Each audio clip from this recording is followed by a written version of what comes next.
So we're having a sit-down conversation today with Rolston Anglin. He is running as a candidate in West Bay North, and we want to talk to him a little bit about his track record as an elected official and former Minister of Education, and then hopefully get to also discuss what he sees as some of the challenges now that education is facing and how we can implement some better policies, some solutions to kind of move the country forward in a positive direction when it comes to tackling education. So, Rolston, if we could go back, just remind us of when you were actually minister. Well, so I was minister, Sandra, from 2009 until 2013. Right. And even before that, one of the things that just hit me, as you said that, is to remind the audience that whilst I served 3 terms, my first term was 2000 to 2005. That's when we made the change due to Hurricane Ivan. Mm-hmm. I was a backbencher, right? So I was not a minister. I was not in charge of anything. 2005 to 2009, I was a member of the opposition. Now, I believe personally that was great training for me because I got to see how ministries ran. I got to see the weaknesses of some others and ways that I could improve if ever I got that opportunity. Then being an opposition member, I must tell you, Sandra, was one of the greatest learning experiences for me because you're not in the know. The government of the day controls the cabinet, runs the country from a day-to-day basis, and they, of course, control the legislative agenda in the parliament. And so, again, you have to be flying by the seat of your pants sometimes because you simply don't have the information, and it really forces you to be a much more effective legislator. And you know that a lot of the motions you're going to bring are not going to be accepted, but you still have to bring them because you have to show the public what you would do if you're in that position. And so then you fast forward to 2009, I really felt prepared. And Sandra, for me, I think that is one of the reasons I could hit the ground running. I had 2 terms of not being in charge of anything and being able to sit back, really critique the government for those 4 years before that, and actually come up in my own mind with some of the policy positions that I thought we had to do and had to make, and some of the changes we had to make if we were going to move forward with education, training, and employment. Very good. And to be honest, it's a point that I always say to people. I'm flabbergasted when I hear individuals say that, their first term in office, they want to be a minister, because unless you have a lot of professional experience, you've ran organizations and stuff in the past, you've had, employees, it's a difficult task, even for the most skilled and well-organized individual to take on, not having that specific experience being a member of parliament. So definitely thank you for sharing that. I think that was worth mentioning and interesting to have that background to move forward with. That's so right. When you became a minister at the time in 2009, what were some of the immediate challenges that you saw we were facing in terms of education in the Cayman Islands? So let's start big picture. We had the controversial high schools project. Let me make it very clear, because I've seen some utterances in recent times on social media. The progressives entered those contracts, signed those contracts. We had close to $50 million in the ground at Clifton Hunter. We had another 15 million, if I'm remembering correctly, in the ground at the John Gray High School site. We had approximately $3 million of fill, marl, at the Beulah Smith High School site in West Bay. And so that was a huge challenge, principally because the 2 main contractors that all of us know and trust in Cayman, Arch and Godfrey, and McAlpine, only McAlpine had won the bid for Beulah Smith. Clifton and John Gray, the bid was won by a firm by the name of Tom Jones International. Now, any person sort of my age in Cayman will have remembered the huge debacle that was, because eventually they actually walked off. But big picture, I had a massive contractual issue within weeks of taking office, I had the main subcontractor, the HVAC contractor, coming to my office saying they hadn't been paid. There was what was technically, I'm not going to say illegal. We had an unauthorized letter of commitment, letter of comfort that had been granted to them without the knowledge of the parliament at the time. And so, bottom line, Sandra, it was a huge contractual mess that was a huge distraction. What I then did was I said, okay, let us organize ourselves. Let's get the right legal team in place through the Attorney General's office to deal with the contractual issues. We then decided that we needed to do real school visits. Right. So what do I mean by that?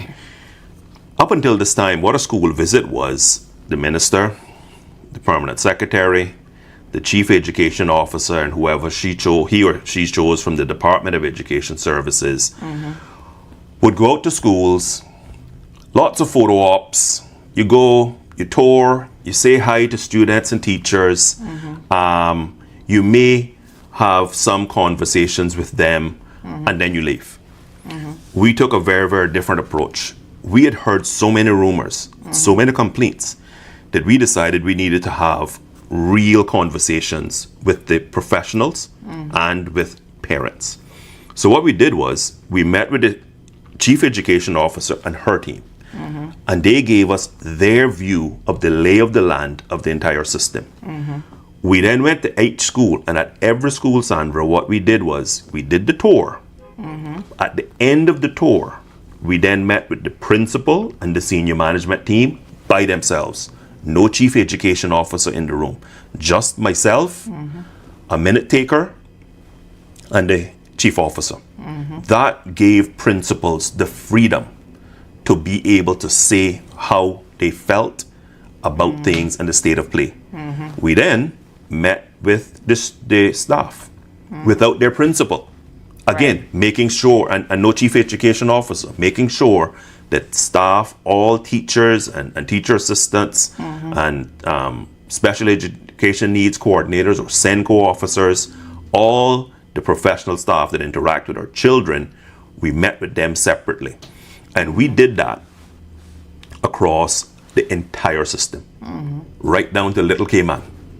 Even Little Cayman and I think it was 2 staff members had their day in the sun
with myself and the chief officer.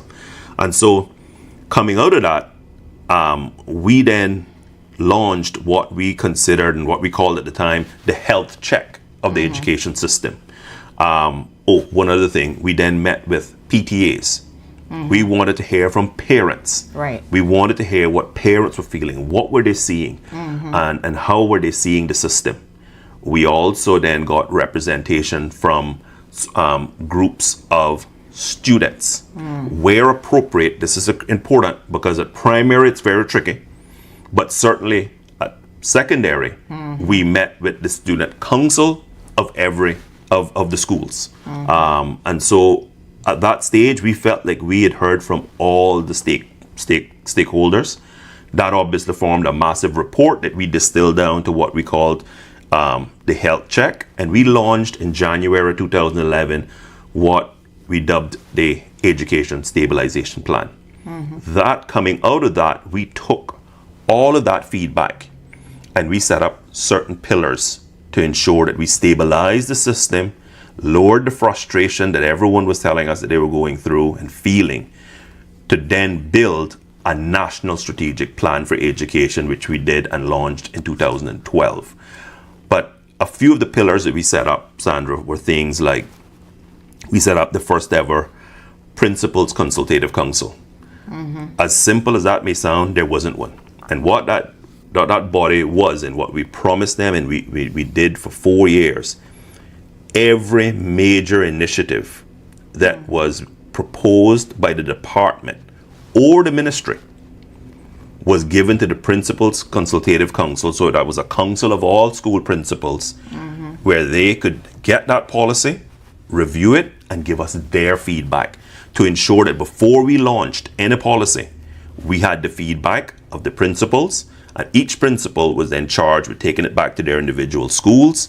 So the principal got the feedback from their professional staff, met as a body, and then gave us a national feedback from their body, as it were. The other bit of feedback that we got that was crucially important was all of the primary 1 and 2 teachers were telling us children were coming to school unprepared to learn.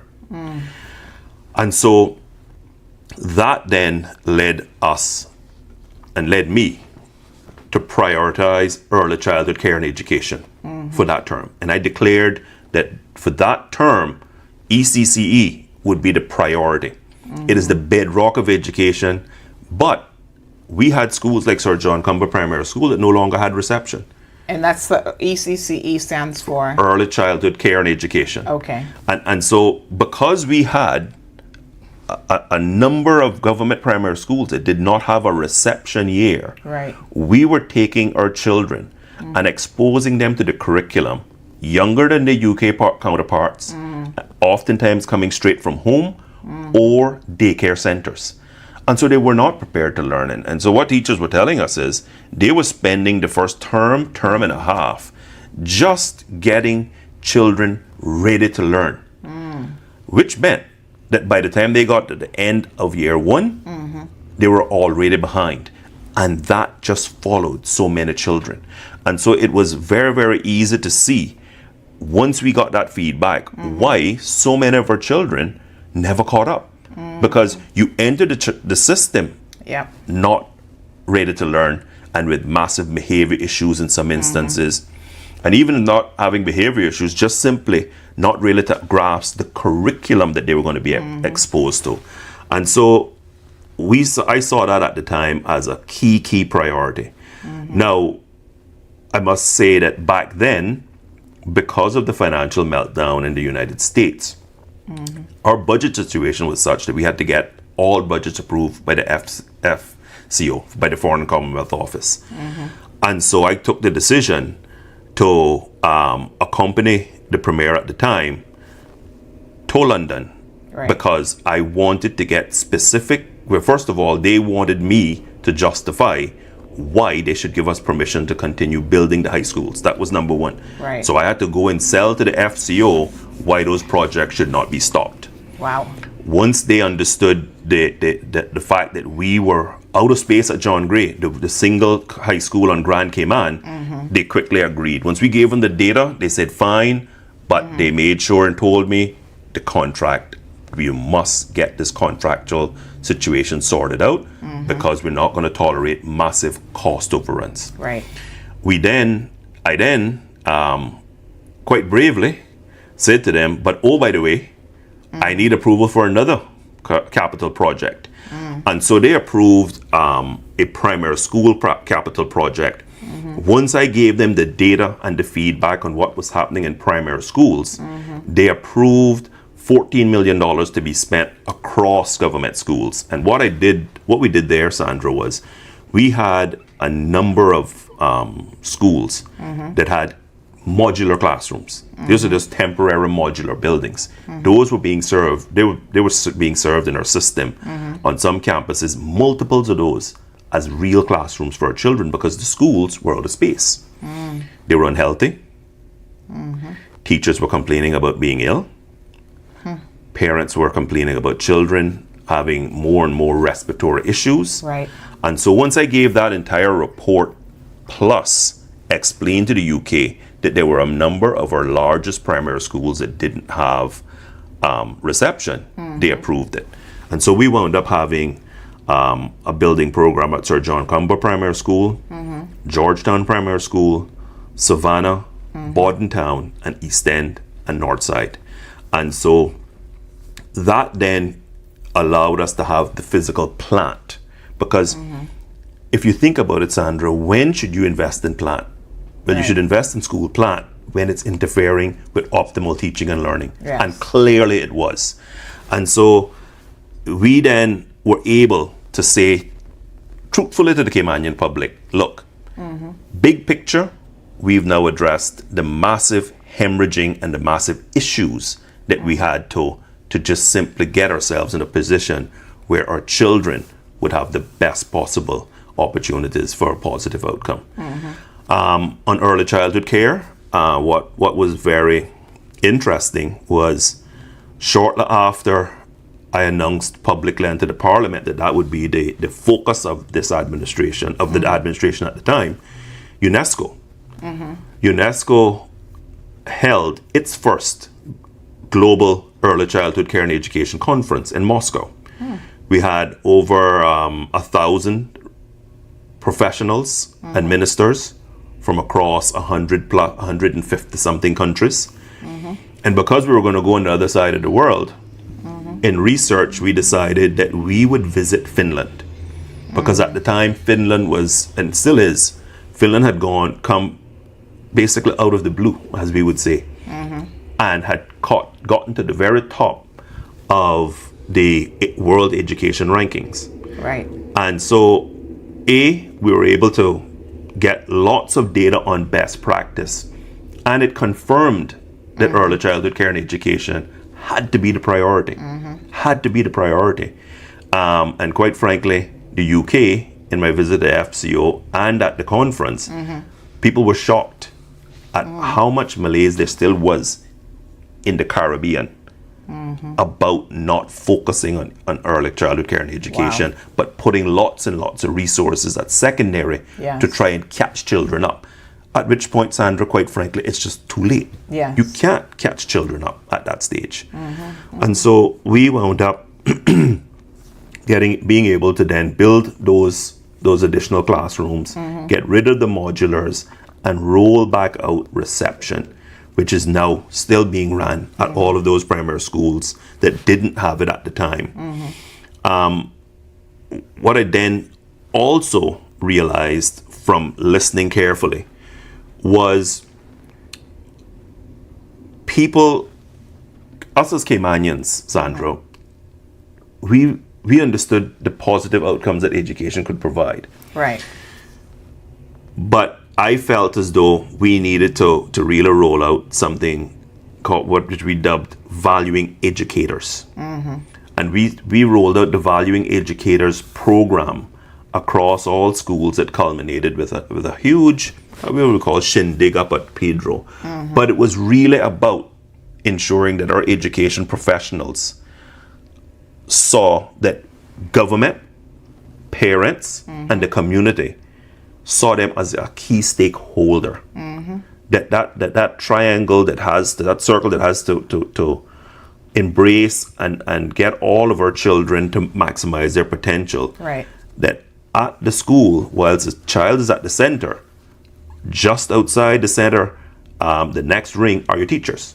Those are the people that we're empowering and trusting to empower knowledge and get our children ready to learn and learn. Right. And that was very, very positive. And again, I saw the fruits of that labor as the teachers, but more importantly, PTAs, within a year started saying, look, we can see the difference. We can feel the difference on campus. People are positive again. They're not downtrodden. They don't feel beaten anymore.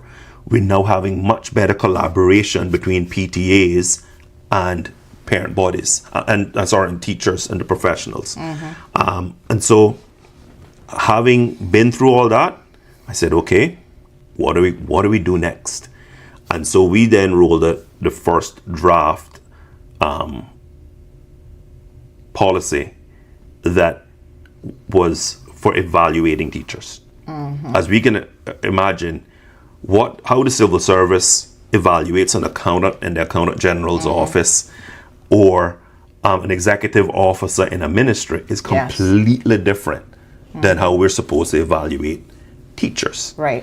And so again, we went back to our teacher body to ensure that they had their input, but ensure that the system we put in place was rigorous and was going to be something that was a tool, not to be a whipping stick for teachers, right, but something to uplift them. And previous to that, there wasn't that evaluation process in place? No, there wasn't a real rigorous, solid evaluation system that was consistently applied. Right? We would hear certain teachers say in certain schools, well, and this was the teachers now when the principals wasn't there, saying, well, the one thing we notice is if you're the principal's pet, and this is the teacher, not the teacher's pet, then you could kind of get away with stuff and this sort of thing. And when we heard those sort of negative comments, we realized, look, we need to do something. We need to act, because if we don't, then how do we expect to improve outcomes if teachers themselves don't have a fair and transparent system to be able to be evaluated? Right. We then looked at our recruitment, because again, we got a lot of complaints about how it was that we were actually going out and recruiting teachers. Right. And so we developed and enhanced our teacher recruitment policies and processes to try and ensure that we got the very best professionals. Let me take a pause here, Sandra, and I'm never going to try and sell a bag of goods to the public. The one thing that we have to be very truthful about to the public in Cayman is we are still a small island in the Caribbean. Now, is Cayman a great place, tax-free, it's safe, great weather? All of that is true, but you still have a challenge when you talk about trying to attract high-performing professionals from their own home countries, whether that's in the Caribbean or the UK. And so we had to really become much more creative about how it was that we tried to target and try to get the best teachers to come here, and not people who were failing at home to then come to teach in Cayman. Right. We then said, okay, how do we tackle the vexing issue about getting more Caymanians? And so we had a real focus on the scholarship program of trying to push more Caymanians toward teaching. But we also, along with UCCI, developed a conversion program where a person with another base degree who wanted to get back, or no, not get back, who wanted the career shift and change, were able to go through a very rigorous program that, whilst it wasn't a 4-year degree, it built on their degree and their competences from already having a bachelor's or a master's in some instances, and get them trained up and qualified to be in front of Yes. our students. And I remember seeing someone who was in the legal profession as an attorney That's right. do that, and she was teaching, I think, in the elementary school system. That's right. Yeah. She was a very high performer at one of the biggest law firms on the island, Yes. and did that. And so for me, if you think about it now, Sandra, the system itself, these were key building blocks as to how it was we were going to be able to improve outcomes. Now, the two of us talk a lot about the fact that you went through the US system Right. versus a UK system. And so one of the real weaknesses of the UK system, especially if you don't have all of the elements that a typical county in the United Kingdom would have, is that you're not able to necessarily have the pathway from reception straight to going into a tech voc or a university as you would have in the UK. In its simplest form, Sandra, you do primary, secondary. At the end of secondary is when the UK streams students. And so at that point, if you don't get the requisite number of passes to go to an A-level college, an advanced level college, you would then go into the trades. There was still a pathway from the trades to go back and get a degree, but you would then take up an apprenticeship and go into the trades. Well, we don't have a trade school. We don't have a pathway. And so what was happening is our children were in a cliff system. And that's what I went through. I saw my own friends go through this in high school. You got to the end. And yes, if you achieved, you could go on to A-levels, go on to university, make a living. If you didn't, you're 15 or 16 years old and you were kicked out. And I don't mean it in the literal sense, but Yes. once you did not have the requisite number of O-levels to move on to tertiary, you then had to go out into this world and make figure your it way. out. Wow. And so that's why we created the Cayman Islands Further Education Center. The idea and how we started that was, for any child that didn't get the requisite number of passes, they could do resits in principally around English or math, because those were typically the two subjects that held back a number of our students.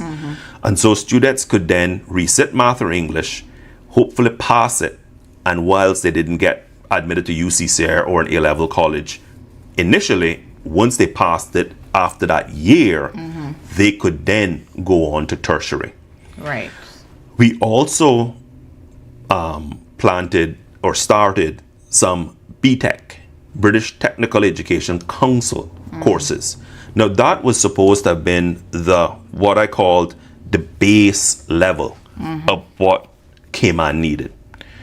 Ideally, what SciFec should, I can stress, Sandra again, should have morphed into by today, because we're talking about more than a decade later. Right. SciFec should be offering multiple subjects of resits at this stage, because sometimes a kid it doesn't click for them. Or a lot of times they're just not mature enough to realize the gravity of those final exams. So SciFec was supposed to then be able to provide resit opportunities to a much broader range of subjects. So if you had a young man or a young lady who was just too immature, and then their wake-up call was not doing well on their external exams, they could then go back and resit 5, 6 of those exams and then get their qualifications to move on to tertiary. I see. The other thing that should have happened in phase 2 of SciFec's existence would have been to then implement a lot of the harder, what we call the harder trades, construction, plumbing, AC repairs and AC systems, those sorts of professions that are crucially important in our economy, and we import thousands of people on work permit, and they're excellent paying jobs. Yes. And things like heavy equipment, all of those sorts of things that we look around Cayman today and we see non-Caymanians taking up a good place in our economy. Those were supposed to then had been added to the suite of offerings at SciFec.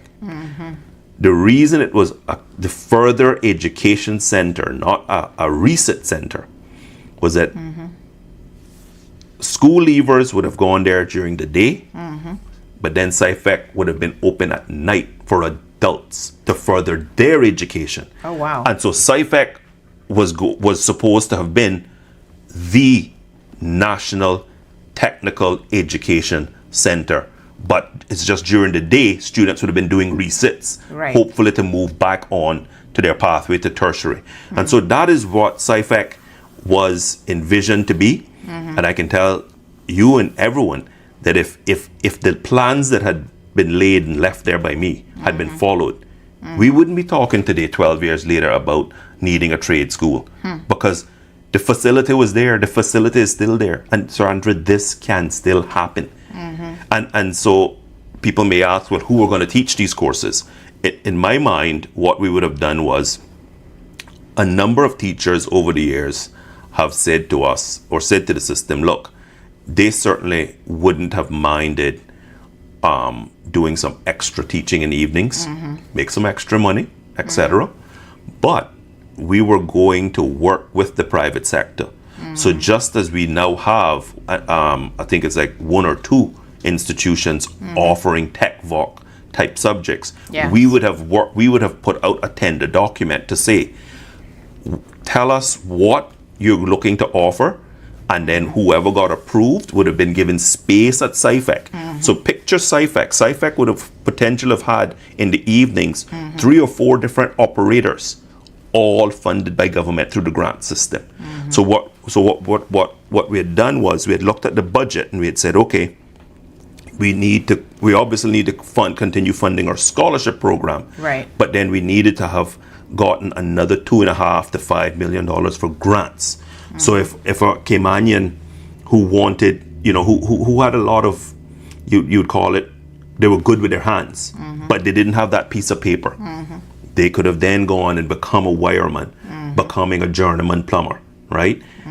On top of that, we had also funded and started the program with Superior Auto, right? The Superior Auto training program. That's when that got started. Yes. Okay. And so that was a bespoke flagship program that, again, it was a tester, but because the private sector, went to the Jamaica and German Auto School, JAGAS, that is embedded in the HEART program in Jamaica.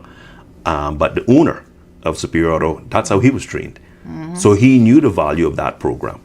And so, yes, we had a large number of young Caymanians going through that program. And again, it was about building those types of relationships so that we could have dealt with that very vexing issue that we're still talking about today. One of the biggest travesties that I see in the last decade plus is the fact that the opportunity and the pathway was there, but it wasn't implemented and followed for whatever reason. And now we're still talking. Yep. The other thing that we did, Sandra, that was critically important, too many of our children had become at risk educationally. And so we brought back a Caymanian professional who used to run Bonaventure House to become the at-risk student coordinator. And what he did was, he and a team from the ministry, they met with every principal and they reviewed the case of every child that was considered at risk. And we did an interministerial MOU with health, with the Home Affairs, which was run by the deputy governor at the time, and we set up a team that would provide service to every student. So what do I mean by that? Every student that was showing differing signs, and let's use behavior because that's the one that people typically think about. So a kid is acting out. And let me give you a real life example. We had a child at primary that the teacher and all the staff said, look, this is our most serious behavior problem. Right. He was an 8-year-old child. 8-year-old child, Sandra. Well, when they went in and did the observation, they noticed that he always drifted toward the back. And one of the people on the team noticed that he was squinting. Very simple thing was, they tested his eyes. He had poor eyesight. Wow. So one of his issues was he wasn't seeing the whiteboard properly. Right. Once we drilled down, we found out that his father wasn't involved actively in his life. Right. The other thing we then found out was he loved football. That student was provided classes for free. We then enrolled him in an after-school football program. The father became engaged in his life, and in one school year, that young boy, went from being the student providing the most behavioral issues in his entire primary school to his teacher being able to say, yeah, there was still sporadic outbursts, but he was in no way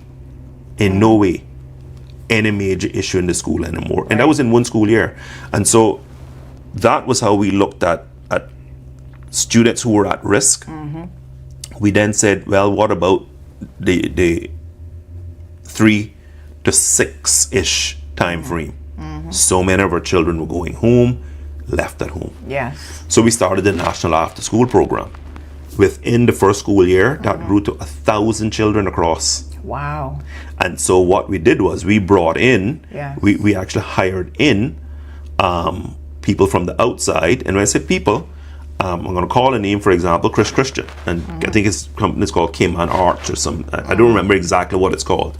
But he had a team of people that were teaching plotting. They even taught kids how to make certain things in terms of heavy cakes, etc.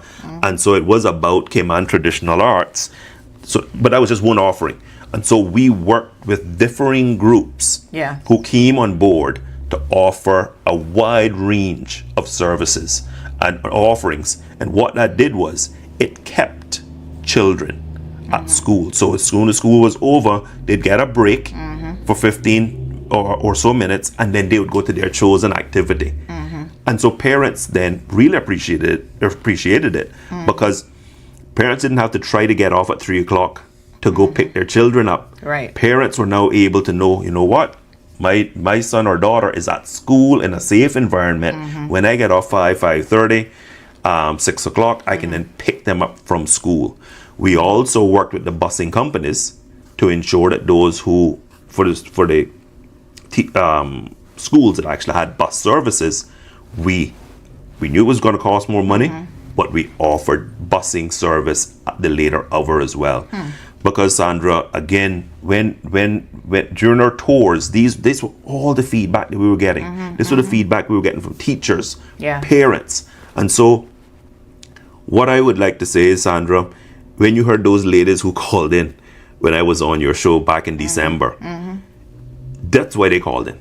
Yes. They called in because whilst I'm an accountant, I went through our public education system. Right. And I see public education as what I call the great social equalizer. Yes. If you have a good public education system, you can do what I did, which is, and I'm not bragging, but my mother cleaned for a living. She cleaned condos, cleaned office buildings. Yes. My father was a painter. And I wound up going on to university and becoming a certified public accountant. I didn't have anyone in my family that had gone to university. I didn't have parents that could say to me, this is what we did. Right. Let me show you the way. What they did was they showed me discipline, love, and a real value for education. And so you mix all that in, and that is still what we need to be producing for our country, Sandra, is a strong public education system where we are making sure that the entire gamut is covered, and it's all about our students, our children at the center. Our children must be at the center of every decision that's made, because if the children are at the center of the decisions that's made, then we're going to have positive outcomes. Right. And you were talking about the example you gave with the 8-year-old having these sort of ancillary problems in his life that interfered with his ability to properly focus on his education and to learn. They're distractions. And I mean, kids, they're kids, so they don't know how to handle an absentee father or parent. Some kids are having to deal with parents at home that are, addicts. Right. And they're struggling with their own severe issues.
So offering that type of support is so critical and so important. Something as simple as noticing that child, doesn't quite see, the vision needs correcting. Yeah. And just providing those additional support areas where needed to ensure that once a child gets into the classroom environment, he or she can focus on specifically why they're there. That's right. I mean, you can't, stress enough, I think, how that type of collaborative approach is very, very important to the success of all of our children. That's right. And unfortunately, again, because if the families and the parents aren't identifying these issues and doing something about it, it then falls on the system. That's right. And you either catch it early, as you did with this particular child, or it's going to catch up with them when they're in high school. They become truants, and far worse in terms of the problems that they're going to have, and eventually ending up in the penal system. Yep. So, I'm in agreement with you that a strong educational system will change the outcomes, and it has for so many of us as Caymanians, but it changes the outcome of individuals, and then those individuals go on to have families, and it changes the outcome of their family structure, and that impacts the entire community. That's right. So, that's right. yeah. Because Sandra, oftentimes we just have to use ourselves as that little mic, as that little test tube, right?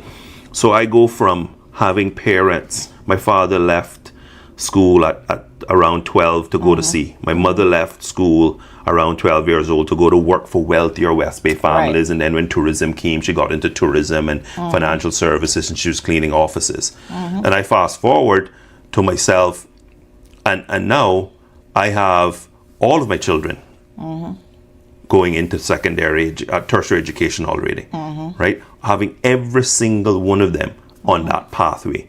And that's because now we're seeing generational change. Exactly. And that's what we need to be Yes. producing for Caymanian families. Absolutely. Because Absolutely. when we can have those type of generational shifts, where it's my being the single one out Yeah. of our four, to now I'm now having all of mine, because what I went through it, I saw it, experienced it, and now and we need to provide that hope.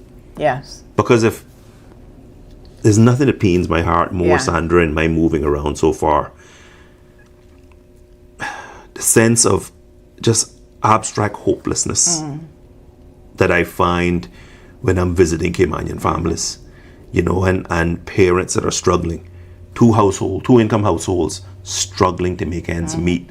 And so if we're not able to meet students where they reside, which is at home, help with all of the issues surrounding our homes, that is when our children are going to come to the system ready to learn. Because if a child is coming in, all they're getting is two stressed out parents who can't make ends meet, who are frustrated beyond belief, they can't even find a place to rent. How is that going to be conducive? So we have to be realistic. We really, really have to be realistic and understand that until we address the grave issues that are facing our families, cost of living, CUC, ensuring that we look very close at immigration. All these things, they may seem way distant afield, but they're having an impact on education. They're having an impact on education because the home is where you're going to spend most of your time. The home is the first teacher. That's where you learn to read. That's where you learn to walk. That's where hopefully you learn to read. Say your first words. And so if that's a struggle, if that's not positive, how is it going to wind up positive once our children are in the system? Absolutely. No, Now we have a lot of ground to cover, and this will be the first of several views around education and what you were able to do, because it's quite a bit. I think that was introduced, and I think the people who are wanting to know more about what you bring to the table will find a lot of this interesting. So, for example, I didn't know that under your leadership, the CIFEC program was actually launched, so that's quite interesting. The dual enrollment program at UCCI was also launched at that time. Yeah. Wow. Yeah. Okay. Absolutely. Again, I did the A-level pathway, but I then went on to US University. Right. And so whilst it's not a waste, A-levels are an absolutely great educational product. But a lot of our children who want to go into US wanted to go to a US styled university. And so what we did was, so any child getting to that second to last year, we would then have them take their final exams. If you needed to have your resits, you went to CIFEC. But if you were ready to fly, you'd either go on to one of the sixth form colleges who do an excellent job here, or you then do the early entry at UCCI. And so we were having our young children who, by the time they were ready to go off to scholarship, having completed a full year of tertiary education already. Yeah, no, that's great.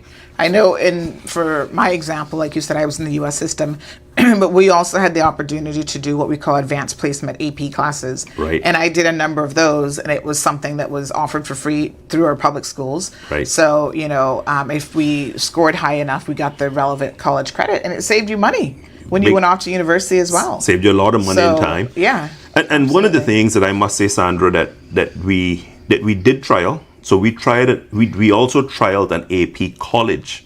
That didn't work quite as well for two reasons.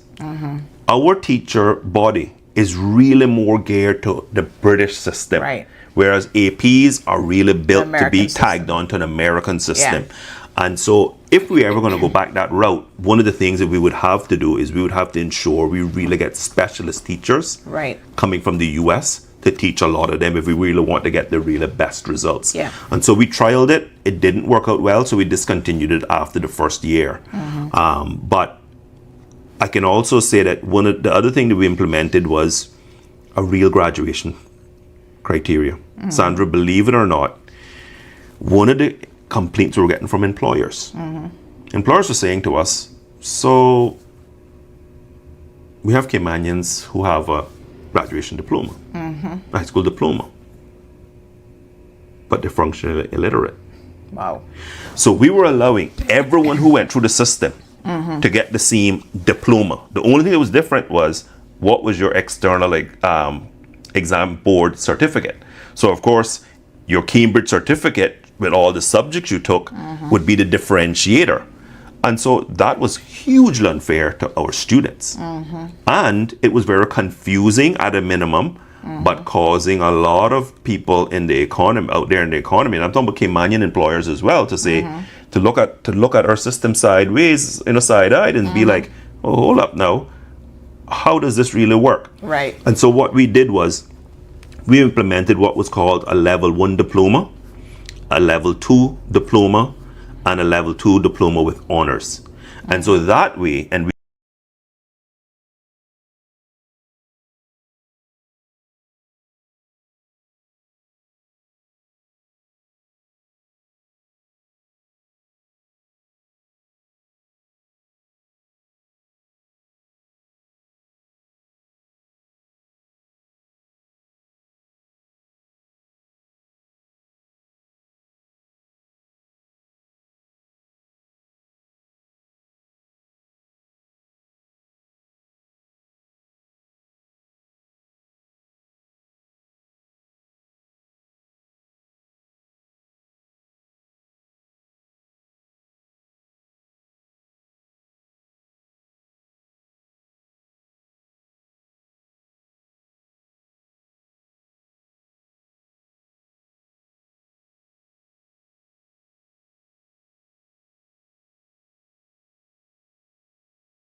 we explained all of this, and we used to have the explanation on the back of the certificate, so employers knew, okay, if this person has any of these particular diplomas, here is what it actually means. And so, Sandra, again, that may sound something that's very, very simple. It wasn't being done.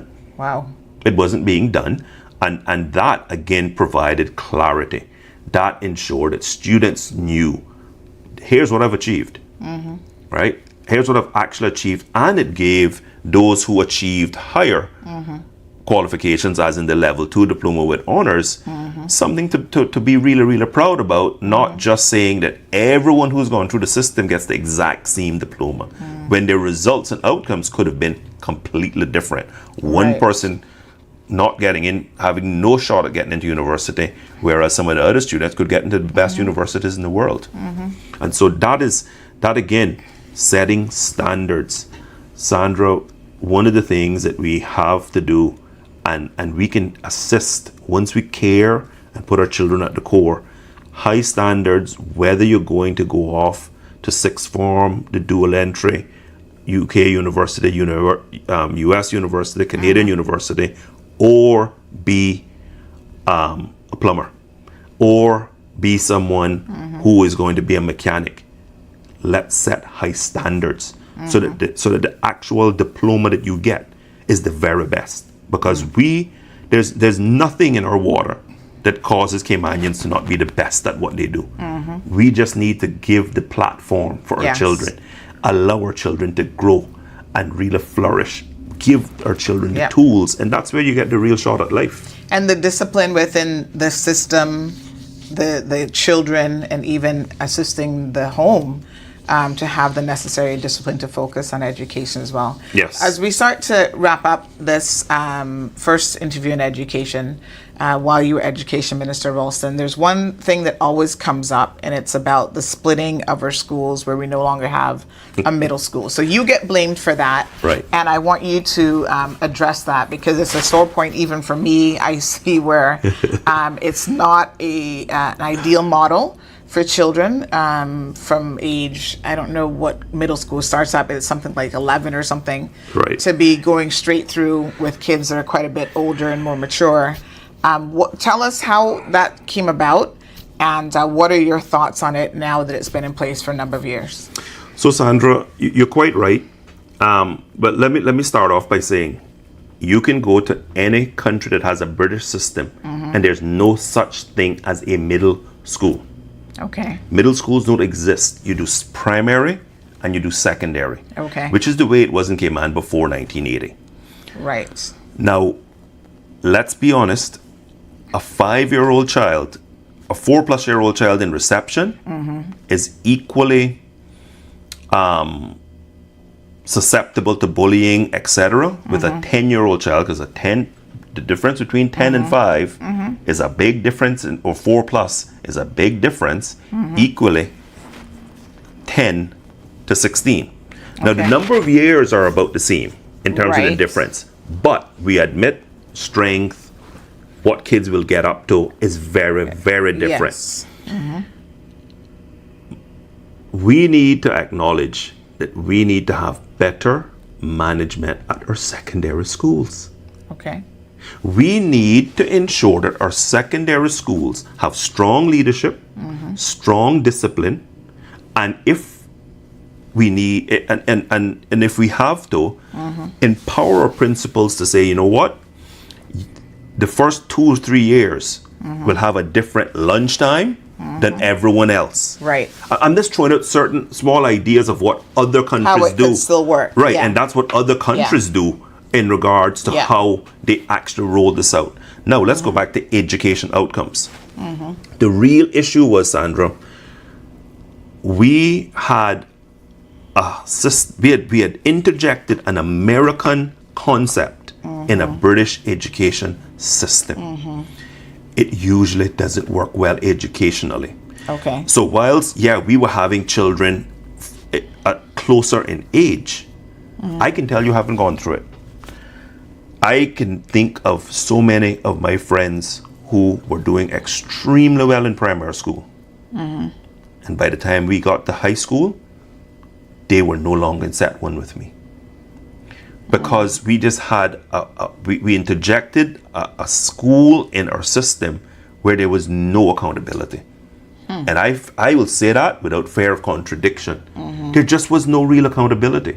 Because So you mean at the middle school level?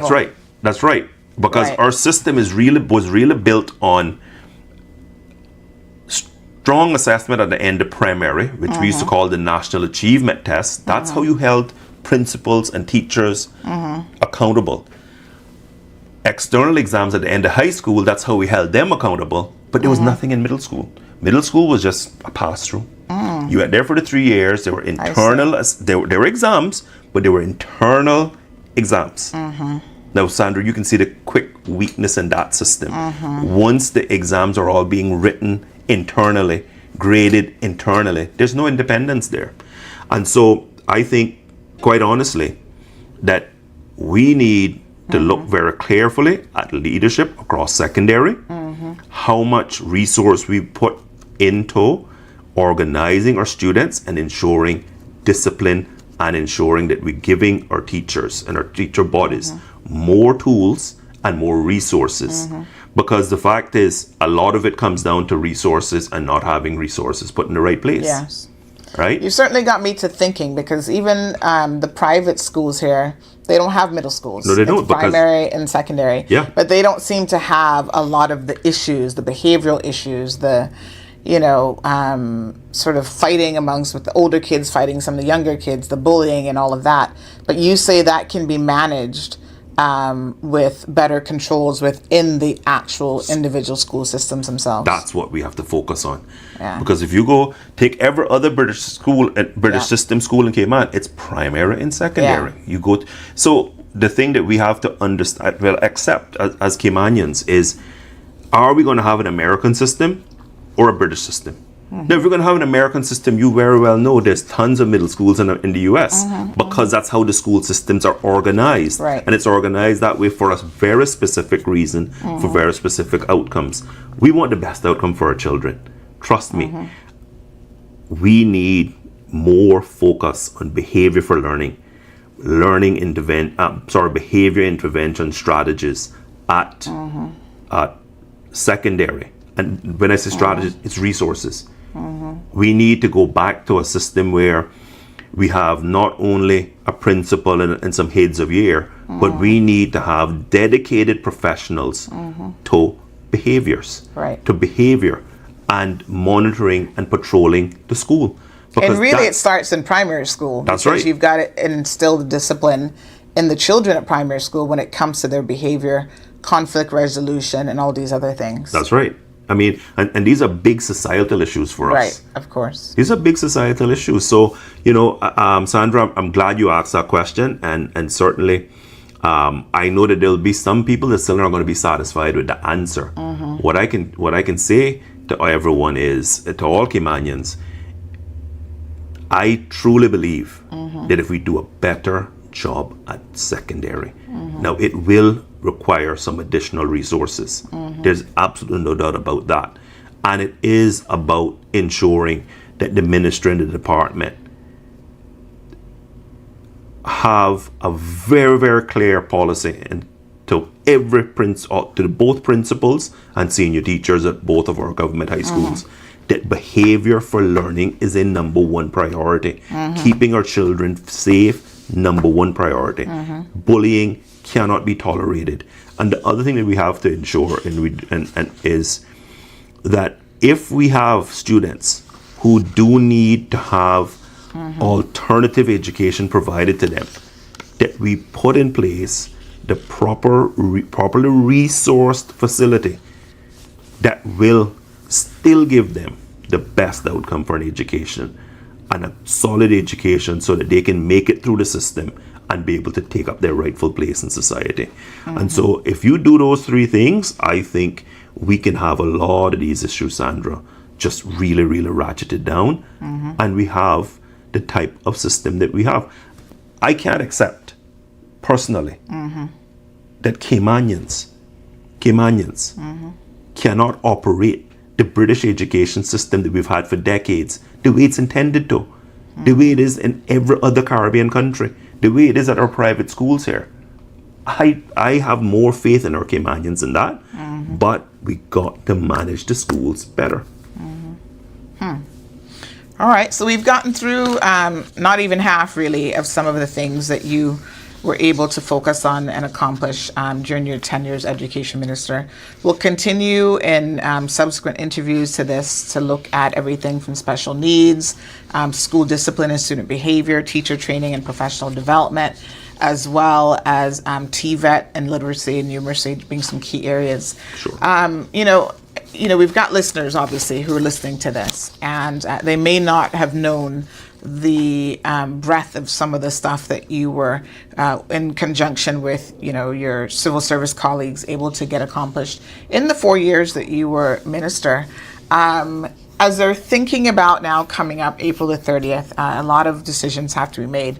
We're telling people here on our program to ensure that they learn about the candidates as much as they can. Put questions to them, put them to the test. Are they up to,